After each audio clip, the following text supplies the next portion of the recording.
Welcome to the Unitarian Church of Lincoln on this Sunday morning. My name is Charlie Ahern. I am a worship associate, and I am joined by our interim minister, the Reverend A.J. Galazin. Over the past several years, no? Galazin. I asked him before the service how to pronounce his name. I'll try it again. Galazin. There. I should remember it now. Over the past several years, the way we have met has often changed. But whether in person, on Zoom, on a YouTube live stream, or some way of being that we cannot yet imagine, worship together is a chance to deepen our connection with the sources of meaning in our lives, and to proclaim who we are and what we are about. Throwing open the doors of the congregation and proclaiming the radical love and welcome that is at the heart of our faith.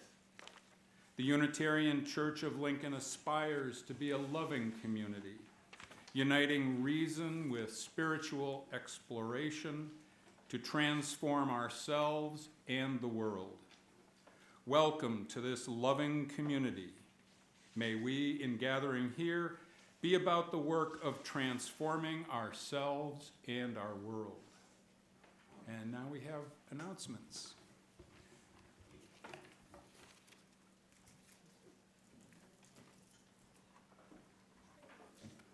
Good morning. Hopefully you followed the directions on the card given to you this morning by the ushers. If you could pass them to the aisle at this time for the ushers to pick up, that would be great. I'm Michael Stratman, a member of the Board of Trustees. I want to offer a special welcome to those of you who are visiting for the first time. As part of our work within the church, the members of your Board of Trustees have tasked ourselves to take 1 minute and talk about what connects us to the church and our work here. As I mentioned when I was running for the board, I solemnly believe it is the duty of each person here to utilize their skills, abilities, and life experiences to prioritize the needs of others over their own and be in service to each other. We do this to create that more just and caring world that we all desire. We owe it to each other to serve in this way in all aspects of our lives. For me, this church is a bastion of hope and of faith in a daily world that seems intent on becoming more mad than it was the previous day. Prior to the COVID outbreak, I served this church out of that sense of duty I described. I have married here, I have raised my family here, I have mourned here. But it was the pandemic that changed how I feel about this church. Frustrated, saddened, scared. I watched, as all of you did, how our country and its people engaged in behaviors that were detrimental to all of us. People I loved and thought I knew well made ignorant and ill-informed choices that affected all of us. This church and this community stood fast, a literal beacon of sanity and hope for me in what felt like a sea of chaos. Our daily chats, check-ins, classes, opportunities to connect with each other online, whatever it was a place of calm in a sea of chaos. Did we always agree? I wouldn't expect us to. But we held fast in service to each other in the greater world while we worked it out. We've come to a social equilibrium with COVID, but the world continues to get crazier each moment. And each time I think it can't possibly peak, I read the news, and once again, frustrated, saddened, and scared. But still, this church, this place, we, as a people with our creator doctrine, we stand together as a place of calm that centers me and gives me hope when little else in the world does. This is my why.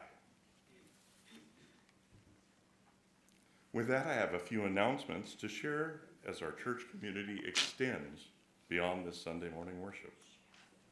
This morning, you will hear Hiroa. If you haven't heard enough, please come back for more masterful guitar playing at 7 p.m. tonight. You don't want to miss this one. Don't forget that the Climate Revival is coming up next weekend. Make sure and sign up in the gallery to reserve your spot for Saturday, September 28th. There will be activities for adults and youth from 9 a.m. to 1 p.m.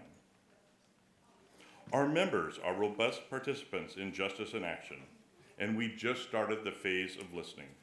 To make it convenient for everyone to attend a listening session, we have several scheduled to start at 11:30 on Sunday after service.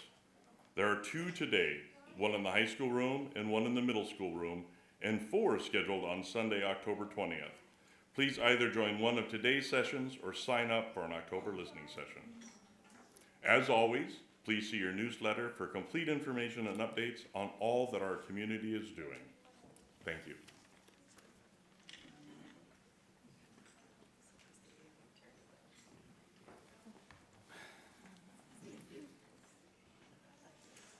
A brief lecture on door closers by Clemens Stark. Although heretofore unconsidered in verse or in song, the ordinary door closer, I submit, is a device well worth considering. Consisting primarily of a spring and a piston in combination, here's how it works. You open a door, either pushing or pulling. The spring is compressed, the piston extended.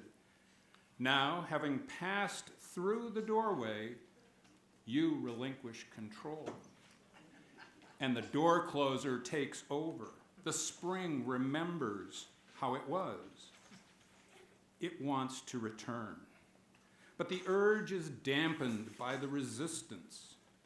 The piston encounters snug in its cylinder filled with hydraulic fluid.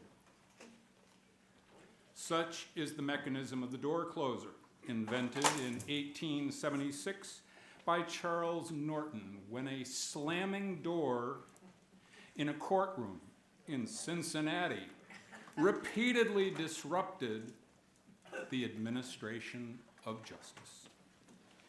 Whether concealed below the threshold or overhead in the head jamb, whether surface mounted as a parallel arm installation or as a regular arm, door closers are ever vigilant, silently performing their function, rarely complaining. Whereas doors can be metaphorical, as, for example, he could never unlock the door to her heart. Door closers cannot. Remember this when you pass through, and the door closes behind you with a soft thud and a final click as the latch bolt engages the strike.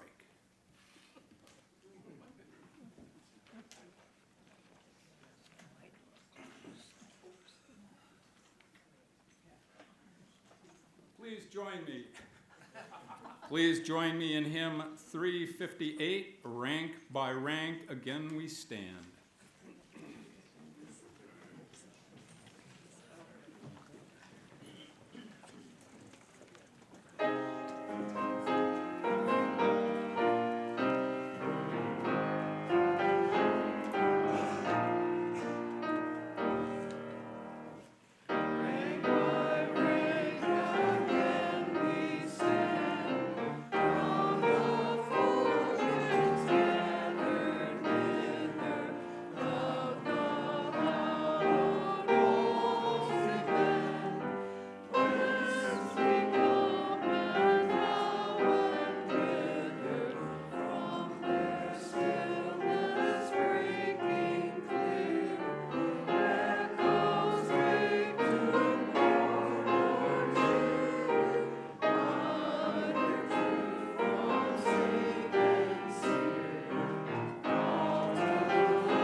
If anyone would like to come forward for the story, you can do so now. I was hoping for some helpers today, so I would love if you would be willing to come down here.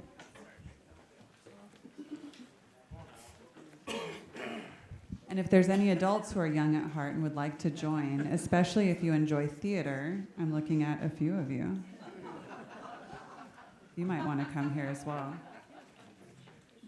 So today in our Sunday school program, we're going to be in the improv room, which is one of our new classrooms. And so I thought we might embrace that notion by doing a little bit of improv today, including my idea to do this. So, our book is called The Knowing Book by Rebecca Kai Dotlich. And if you would like to do this, you are welcome to stand up and kind of help act out some of the words and phrases that are in the book today. And if you don't want to, you don't have to either. But I would like for you to kind of act out. And in theater, we like to face the audience. So can you kind of face the audience here? There you go. All right. The Knowing Book. Before you forget, look up. The sky has always been above you, is above you now, and will always be above you. Count on it. It is what you will always know. The clouds may come.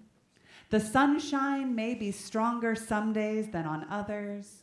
And when it does shine, let the warmth set on your shoulders and set fire to your spirit. What would it look like if it set fire to your spirit? Here you go, Shelley's got it. Open a door. Follow a trail or a sidewalk or a sign. Any one of them will take you somewhere.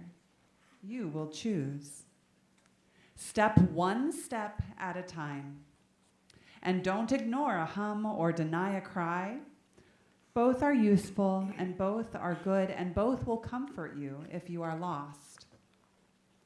Know this, there is magic around you, but it hides. You might find it nestled in a wand or a spell, but more likely in a penny or a fountain. Be open to it. Sit down. On a step or a hill or at the edge of a sea, take time to imagine something or let something imagine you. The unknown is waiting. Stand up. Carry a map as a guide, but explore those trails not drawn on paper. This is called curiosity, and this is called adventure. Keep them in your pocket. Walk, often, toward or away from something. Trust yourself to know which. And trust yourself to know when, but the chanting clocks that dwell in walls of dreams will know. This is called wise, and this is called brave.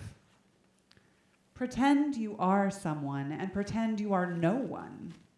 Pretend you are who you long to be, who you would never want to be, and who you can only imagine being. Know that you will be parts of all of these. Don't be too busy to slosh in a puddle, or fly a kite, or too important to pick up the lost coin or the common shell. These small things are coveted by giants. When you blow a whistle or a bubble or a horn, it is followed by an echo or a pop or a song. Listen, for this is the ballad of your own breathing. The sky holds a wing, a hoot, a chill. Allow the breeze of each to slip through the cracks of your window and into your sleep. And before you forget, look up. The stars have always been above you, are above you now, and will always be above you.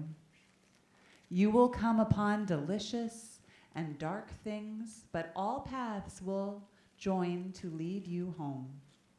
Count on it. It is what you will always know. And look up. And that is the end of our story today. The children or youth are welcome to head back to their classes.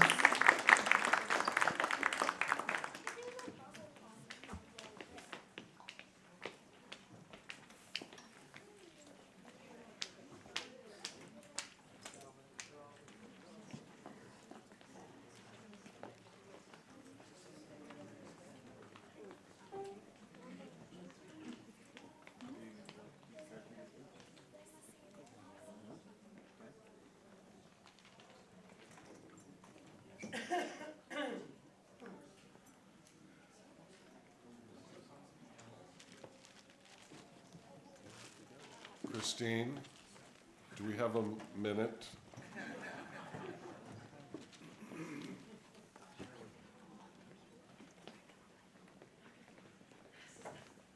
This is so exciting. Use the mic, please. Mike. Mike. They're conferring. They're acting.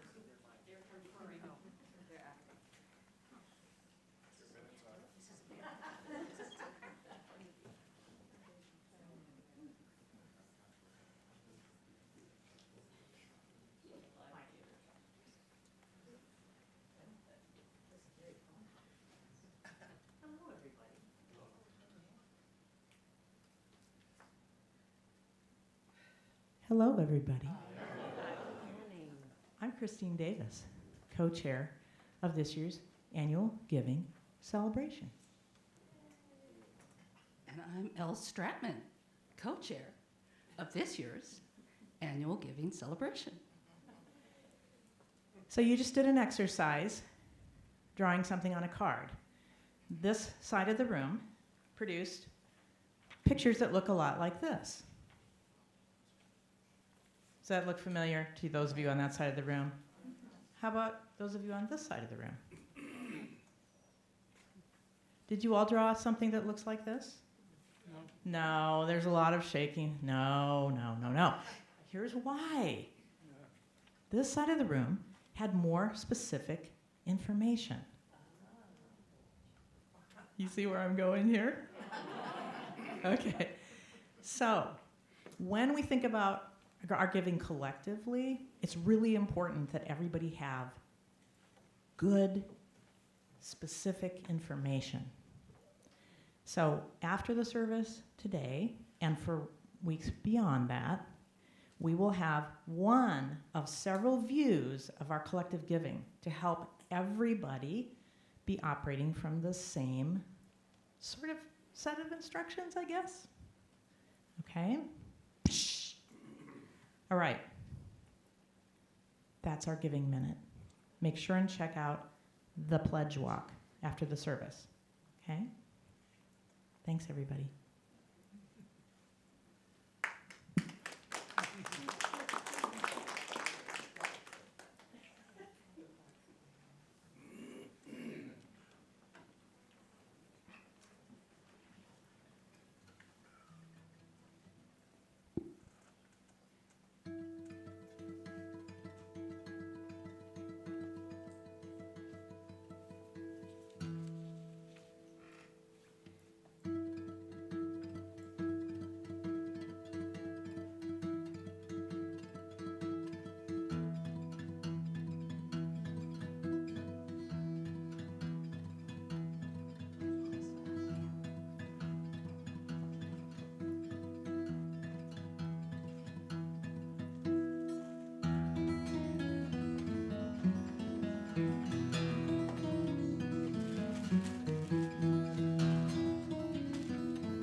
So I have to start by saying that I have a technical difficulty this morning.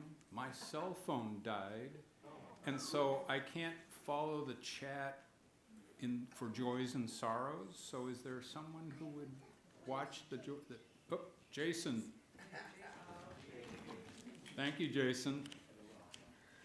A central part of our services is the time we join together as a community to mark the moments of our lives. We share with one another our joys and our sorrows, the events that mark the steps on our journey. The threads of sorrow and those of joy are intertwined in the fabric of our lives. Present for all, remembered by all. We share those threads, and then they are woven together with those of others in our community. Our joys are shared and magnified. We are comforted in our sorrows. I invite you to type into the chat or speak into this shared space your name or the name of another you wish to be remembered in sorrow. Abby and the Hoffs. Abby And the Hoffs. and the Hoffs. Okay. Deirdre. Deirdre, Deb. Deb, Joni. Joni. Joni, Sherry. Sherry,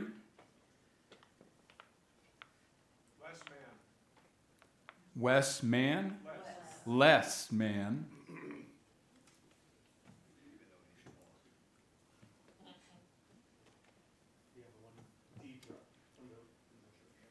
from the chat, Deidre, and Les.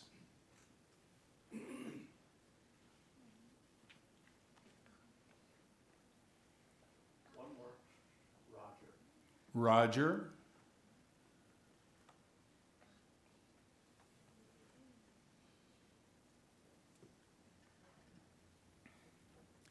I invite you to type into the chat or speak into this shared space your name or the name of another you wish to be remembered in joy.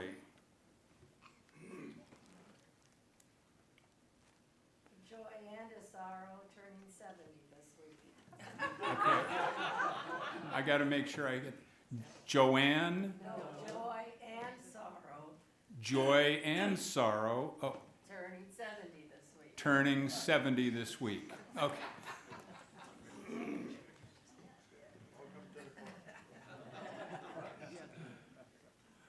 have a joy in the chat from Jamie Dom. Chat from the chat, Jamie expresses joy for Dawn.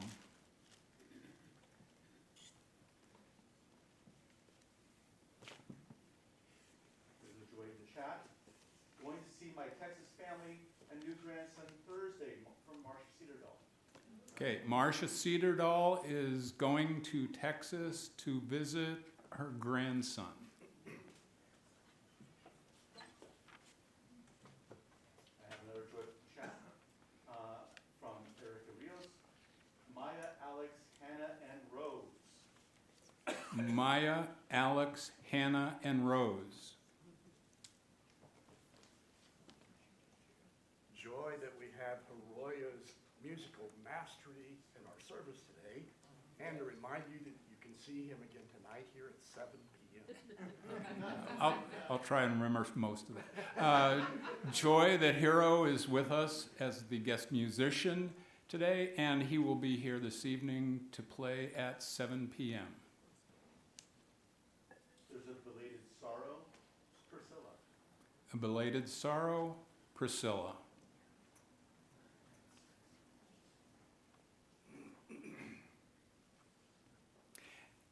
So I'd like to add a joy. Last sermon I did was based on the poem or the words of the Reverend Martin Niemöller. It says, one of the phrases or paragraphs is, when they came for the Jews, I did not speak up because I was not a Jew. And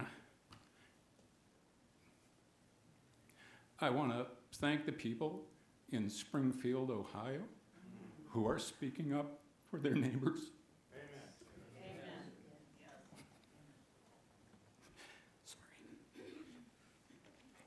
We know, too, that there are some joys and some sorrows that are yet unspoken but deeply felt. Let us hold a moment of silence for everything unspoken.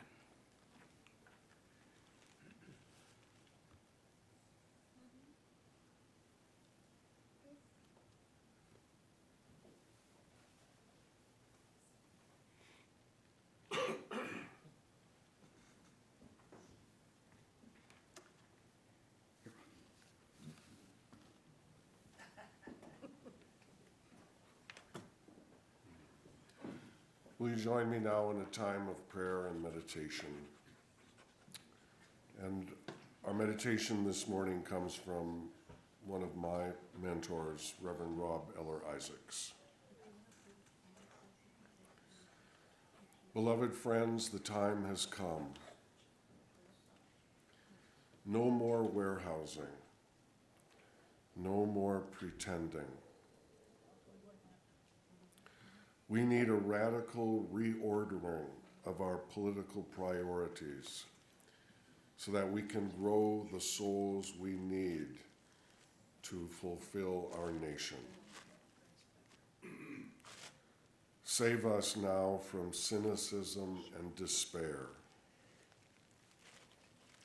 Kindle in us the essence of hope, which inspired our forebears to devote their lives to establishing the right for every person to have a home. Everyone needs a place from which to begin their lives anew. The challenges are daunting, the way unclear. The odds may be against us, but none of that matters. We know what people need in order to be useful, loving, and have satisfying lives. The answers are within our reach. The only basic question which remains is, do we care enough? And the only answer to that question is and must be yes. Welcome home. The words we love to hear when we walk through the door. Welcome home. Some people never hear these words because they don't have a door to walk through. Having a home is required in order to be welcomed to it. May all who return to this place make a home here, not only for ourselves, but for all humanity. Blessed be, may it be so, and amen.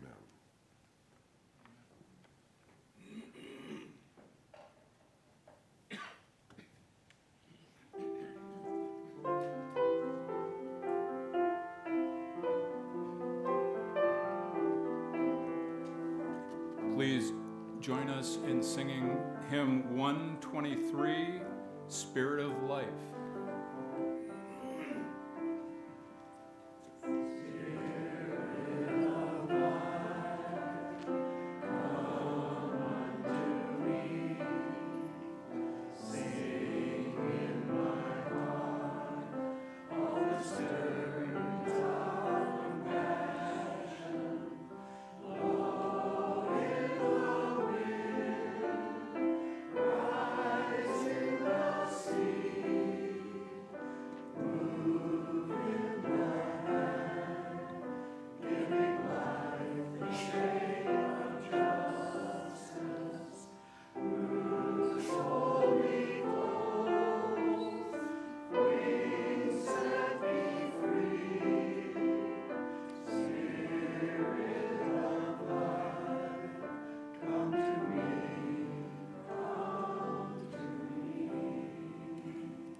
Nothing is Lost by Noel Coward.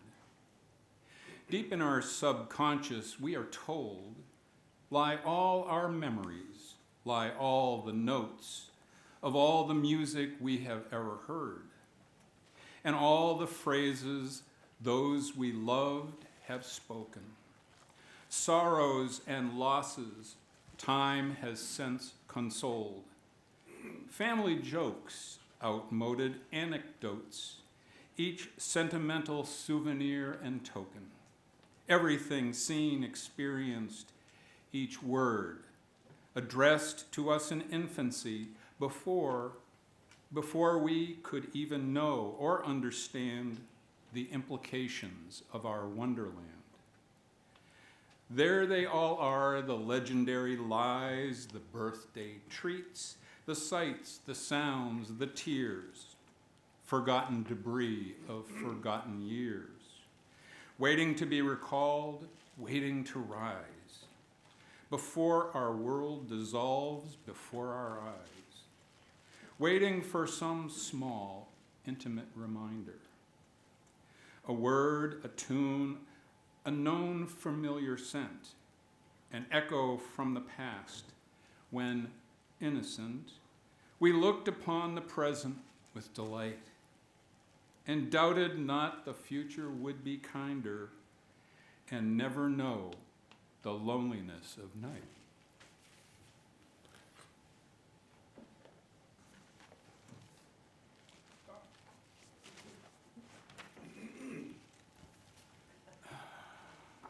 I should memorize the order of service every week.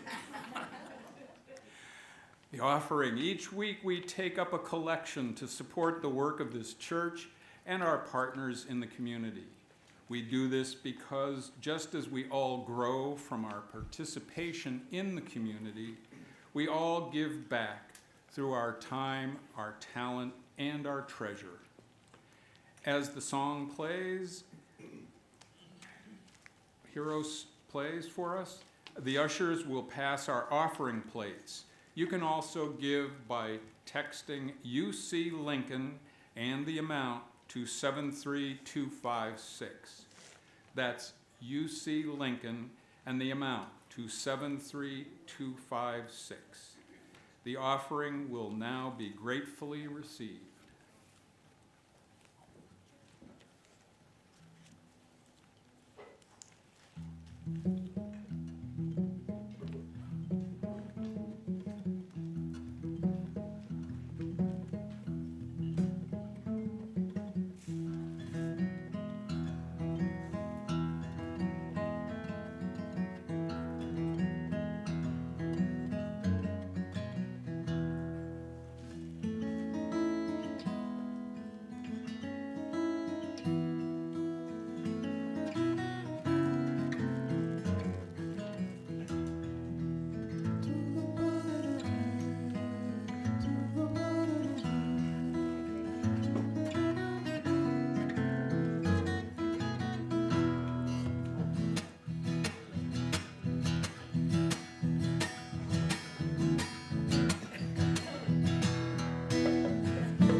Thank you, Hero. And good morning, Lincoln. It is a joy to be here with you this morning. My name is Reverend A.J. Galazin. Thank you. My pronouns are he and his, and I'm your interim minister. Your in-between minister. You're neither here nor there minister. You're everywhere you want me to be, minister. And wherever you are on your spiritual, ethical, or questioning journey, you are welcome here. And if you are visiting today or consider yourself a newcomer, I invite you to join me right after the service for a casual conversation right over here in the front of the sanctuary. There's absolutely no obligation, and I look forward to meeting you. I'm usually here with you 3 Sundays a month, and on the 4th Sunday, I rest. But not next Sunday. We have a very exciting climate justice revival sweeping the UU world, and we're going to be part of it because you have a very active green sanctuary team here.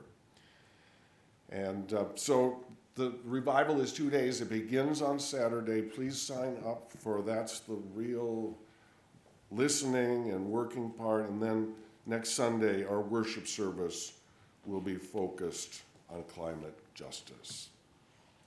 From the Reverend Richard S. Gilbert, quote, "We meet on holy ground, brought into being as life encounters life. As personal histories merge into a communal story, as we take on the pride and the pain of our companions, as separate selves become community. How desperate is our need for one another, our silent beckoning to our neighbors, our invitations to share life and death together, our welcome into the lives of those we meet, and their welcome into our own. May our souls capture this treasured time. May our spirits celebrate our meeting in this time and in this place, for we meet on holy ground," close quote. We Unitarian Universalists are a free and open faith. You don't have to be an ordained minister to speak in our churches. All you need to do is to find the spirit of life within you and gently mold it, shape it, treat it respectfully, and then give it away without worry about what will return to you, because it is truly in the giving that we are saved from our isolation. We never know what impact we may have on each other when we speak and act from our hearts. But being free and open does not mean that we don't question what we are told. These last few weeks have been filled with a malicious story about Haitian immigrants eating people's dogs and cats. There was absolutely no truth to this story, but like any good soap opera, it spread like wildfire, prompting bomb threats to schools and canceling the town festival in Springfield, Ohio. Now, the jokers who devised this scam are bad enough, and I hope some of you have disregarded the scam emails that I've been sending to all of you. But even worse, in my estimation, are the politicians who ignited these rumors and when called to justify themselves simply said, I saw it on TV, so it must be true. Dear friends, this is not the work of love, caring, and justice. This is the work of division and hatred. It is worse than ignorance because it knows it is a lie.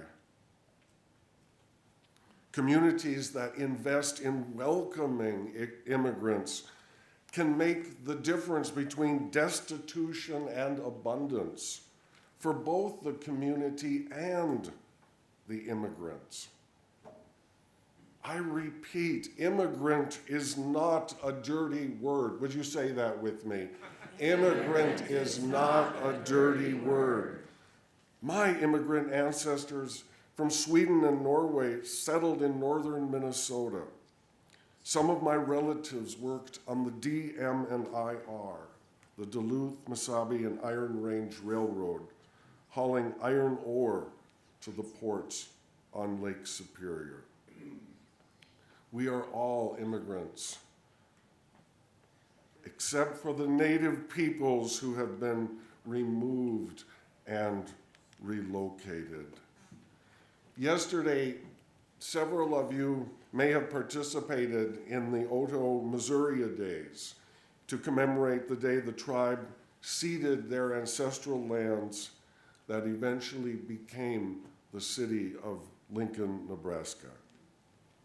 What a project of healing and reconciliation. What an inspiring history and shared legacy to remember. What a blessing to this congregation to be able to support an ongoing relationship for greater understanding. And the Unitarian Church of Lincoln is part of this good work. Who says you can't go home again? Every Sunday, we engage in an ongoing conversation, one that does not end when we leave this place. We are called to return and return again. Like radio signals going out to the edge of the universe, our work expands into the ether of our lives, and it can return to us when we least expect it. We never know when some small thought or memory will return and catch us and fill us and nourish us. All we need to do is to find that spirit of life within and gently mold it, shape it, treat it respectfully, and then give it away without worry about what will return. Because the giving saves us from isolation. Reverend Richard Gilbert reminds us that our gathering is not something to take for granted or that we can do alone. He says, we meet on holy ground as our personal histories merge into a communal story, as we take on the pride and pain of our companions, as separate selves become community.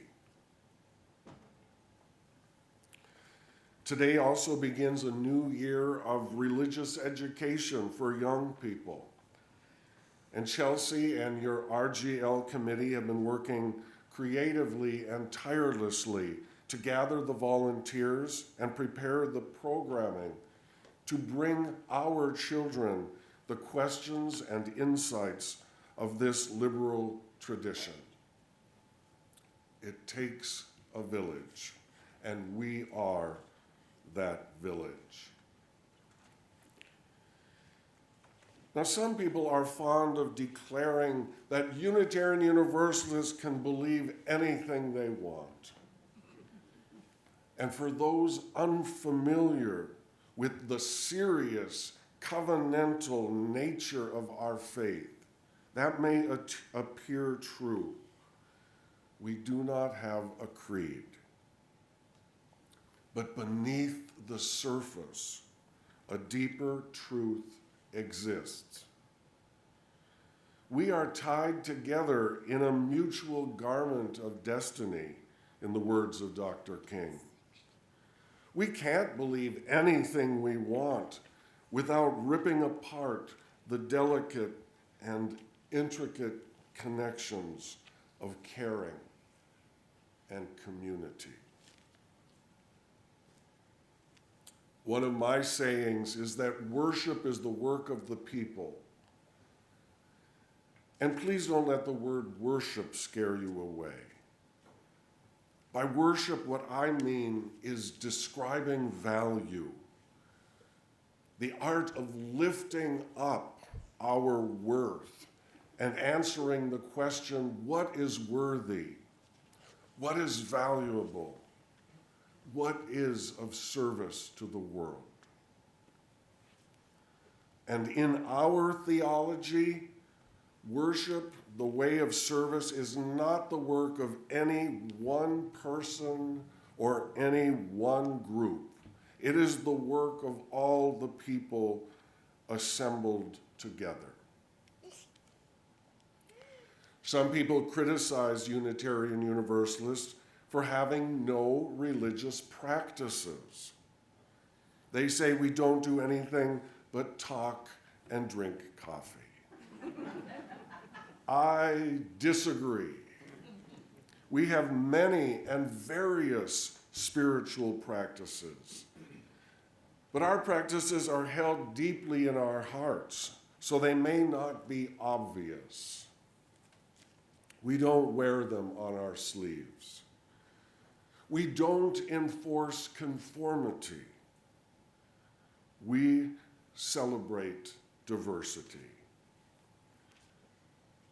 And one of my spiritual practices is the fine art of returning, coming back, rediscovering the meaning of faith.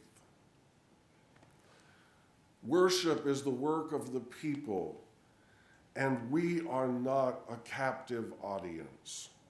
We must choose again and again to return. Growing up Catholic, I went to church every Sunday. It was not a choice. It was expected. It was the rule. And not only on Sunday. There were also holy days of obligation, like Ash Wednesday, Epiphany, and the Feast of the Immaculate Conception. These special days required everyone's attendance. Now, I won't call our returning to this holy ground each week an obligation. But when we listen to that still small voice within that calls us to return to what we value most, I believe we have a responsibility to answer, a responsibility to each other to show up. The work of the people cannot be done without each one of us. Your assignment this week, should you choose to accept it, is to ask yourself, why do you return? What challenges do you face when returning? What value do you bring, or value do you find when you return? What worth do you add to the community.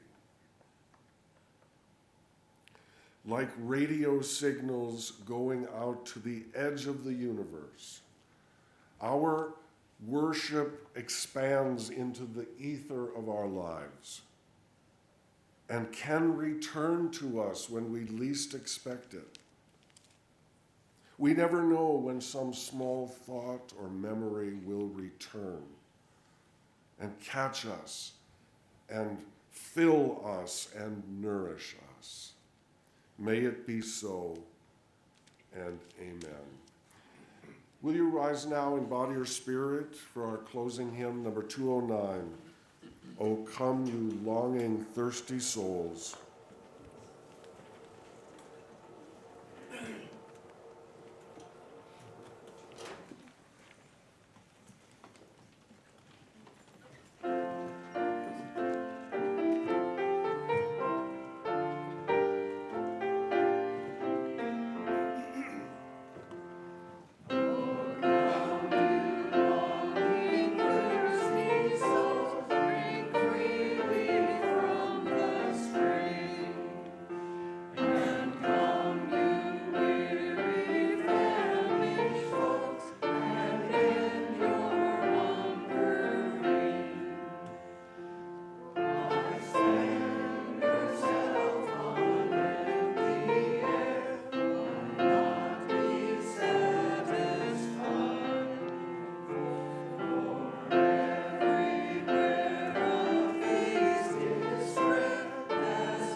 Our closing words this morning are from the book of Isaiah, chapter 55. For you shall go out in joy and be led back in peace. The mountains and the hills before you shall burst into song, and all the trees of the field shall clap their hands. Instead of the thorn shall come up the cypress. Instead of the briar shall come up the myrtle, and it shall be to the universe a memorial of an everlasting sign that shall not be cut off.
Thank you.